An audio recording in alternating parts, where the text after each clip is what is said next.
Sign कर दीजिए इन papers पर, ताकि मैं बड़े मिनिस्टर साहब से बात कर सकूं और आपका तबादला रुकने न पाए।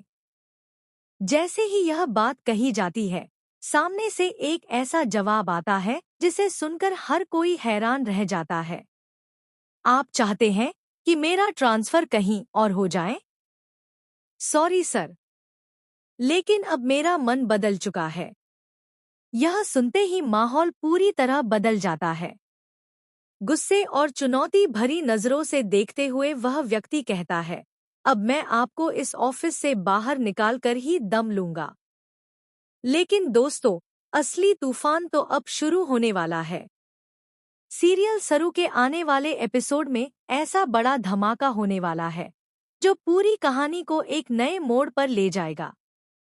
अनिका की चालों और भड़कावे का असर इतना ज्यादा होगा कि तारा और सरोजा दोनों ही सरू के खिलाफ हो जाएंगी। उनके मन में सरू के लिए इतना गुस्सा भर जाएगा कि वे उसकी कोई भी बात सुनने को तैयार नहीं होंगी। तारा बेहद दुखी और गुस्से में सरू के सामने हाथ जोड़कर खड़ी हो जाएगी। उसकी आंखों में आंसू होंगे, लेकिन उसके शब्द किसी तीर से कम नहीं होंगे। तारा कहेगी, सरू, आखिर तुम हमारी जिंदगी से दूर क्यों नहीं चली जाती? जब तुम यहाँ नहीं थी, तब हम सब चैन और सुकून से जी रहे थे। तुम्हारे आने के बाद हमारी जिंदगी में सिर्फ परेशानियां ही परेशानियां आई हैं। अगर तुम सच में हम पर कोई एहसान करना चाहती हो, तो हमेशा के लिए हमारी जिंदगी से चली जाओ। मेरे वेद की जिंदगी से भी दूर हो जाओ। तारा के मुंह से निकले ये कड़वे शब्द सुनकर सरू का दिल टूट जाएगा। उसकी आंखें नम हो जाएंगी। वह कभी नहीं सोच सकती थी कि जिस परिवार के लिए उसने इतना कुछ सहा, वही परिवार एक दिन उसे इस तरह ठुकरा देगा।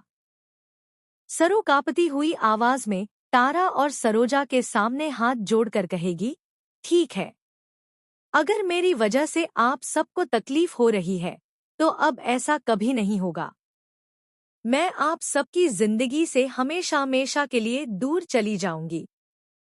इसके बाद सरू की बात सुनकर हर कोई स्तब्ध रह जाएगा जब वह आगे कहेगी, 2 साल पहले भी मैं आप सबसे दूर चली गई थी। किस्मत ने मुझे वापस यहाँ ला दिया, लेकिन इस बार मैं ऐसा जाऊंगी कि कभी लौटकर नहीं आऊंगी। यह मेरा वादा है। इतना कहकर सरू वहां से जाने के लिए मुड़ जाएगी।